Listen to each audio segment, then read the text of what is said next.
everybody, and happy Wednesday. It's me, your songwriting partner, your co-producer, and as always, your friend Joe Seeby. And happy Wednesday, guys. And Wednesday is always part of our creative writing class that we like to call ghostwriting. It's part one of a two-part series. Wednesdays and Thursdays, we do creative writing class. Wednesday's ghostwriting is what we're doing tonight. Tomorrow night is a second half of it called Picture This. Is when I give you a photograph. You have to write a chorus, a song chorus based on that.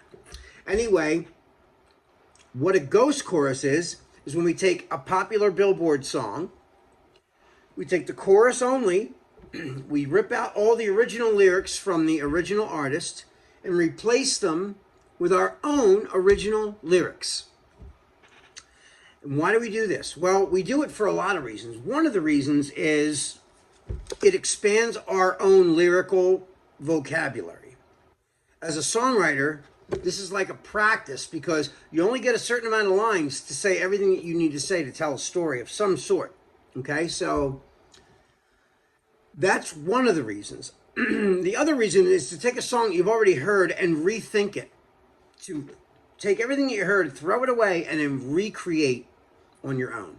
The other reason I like to do this is, like, as a songwriter myself, and I've said this before in other ghostwriting videos, I have a thing called the first verse curse. And what that means is when I write my own songs, I put all my best thoughts and passion into the first verse, the pre-chorus, and the chorus. By the time I roll around to verse 2, I don't know what to say because I said all my best stuff in verse 1 and the other parts, right? So this is good practice to get you flexible enough to go, all right, let's reimagine, or let's let our imagination expand and come up with a chapter 2 or a verse 2. I like to call it, if it was a book, it would be chapter 2, right? Chapter 1 is different than chapter 2. Chapter 3 is different than chapter 2. Chapter 4 is different than chapter 3, and so on, right? So this is a really good way to get your creativity kind of flowing, you know? So anyway, there are rules to this. One of the rules is, of course, it's got to rhyme. Your words got to rhyme. They got to tell a story, and they got to make sense. The story's got to make sense to the listener, okay? When you listen to the original song, and that song makes sense and tells a story, your song has got to tell a story and make sense the same way. But it can't be the same topic. I mean, it could be the same topic. If you want it to be the same topic, that's fine. As long as there's not one word similar to theirs. That's it. You can make it whatever you want it to be about. The other thing is,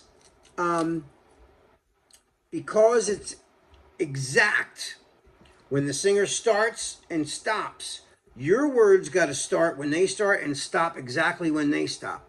And your words also got to fit rhythmically into the pocket. Whatever way that singer is singing the song, you have got to match it in that respect yourself. So that means, like, someday you'll find your way. Someday is 2 syllables. Someday, right? I would prefer if you came up with a lyric that had 2 syllables like that. You know, someday, you know, or like if they have a word like tomorrow, that's a 3-syllable word. Now, if you can't find a word that fits your storyline or fits your rhyme, that's a 3-syllable word. That's fine. As long you can put 3 1-syllable words in there as long as it bounces right in the song. Do you understand what I'm saying? You know?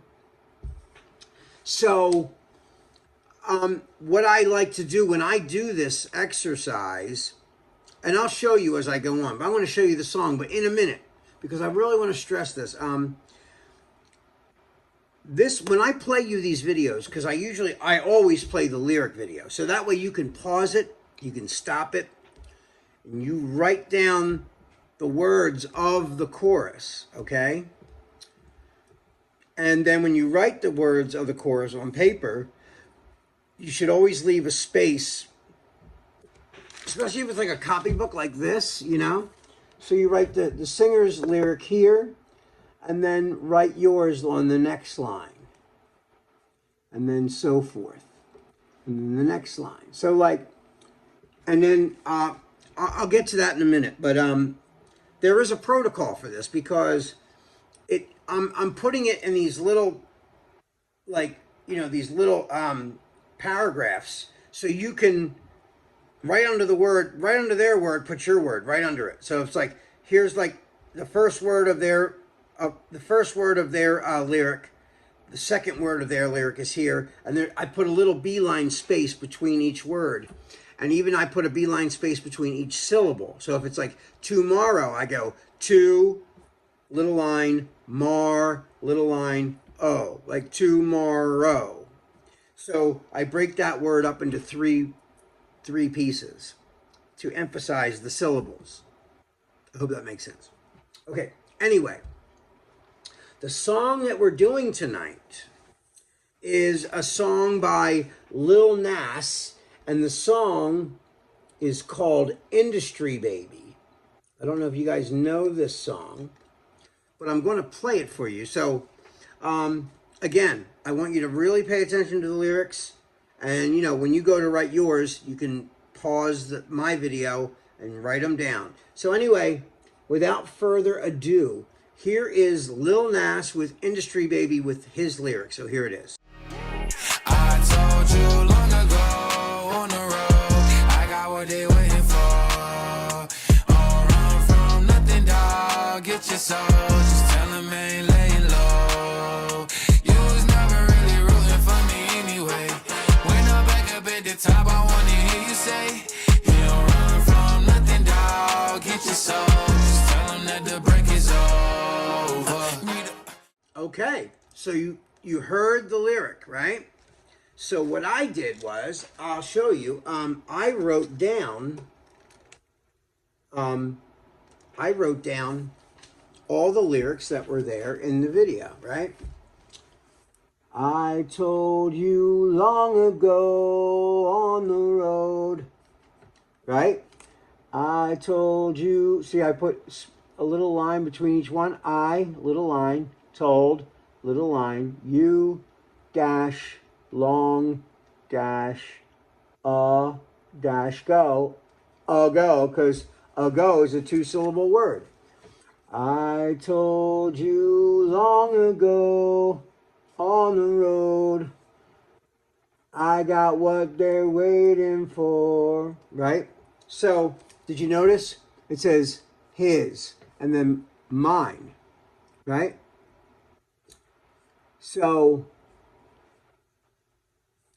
I wrote my words here. So, right under each word, I put my words right under each one so that I know exactly what word I'm matching their words with, okay?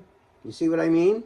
So, his says, I told you long ago on the road. Mine says, someday I'll see my name up in lights. And then he says, I got what they waiting for. I wrote, baby, I'm a superstar. You see what I mean?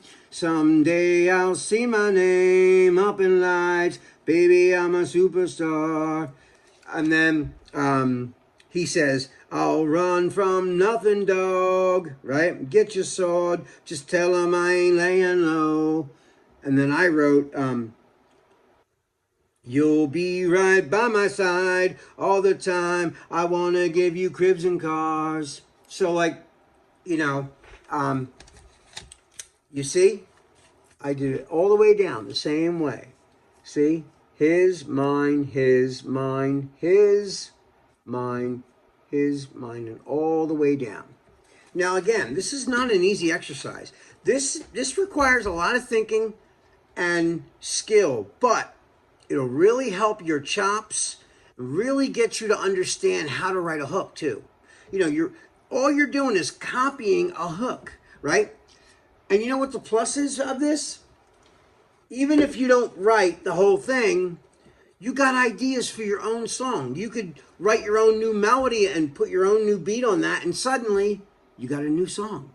There's no downside to this, so it's all really cool. Anyway, guys, what I'm going to do right now is I found a karaoke version of that song, so I'm going to play that for you. I'm going to perform that right now for you. So here it is.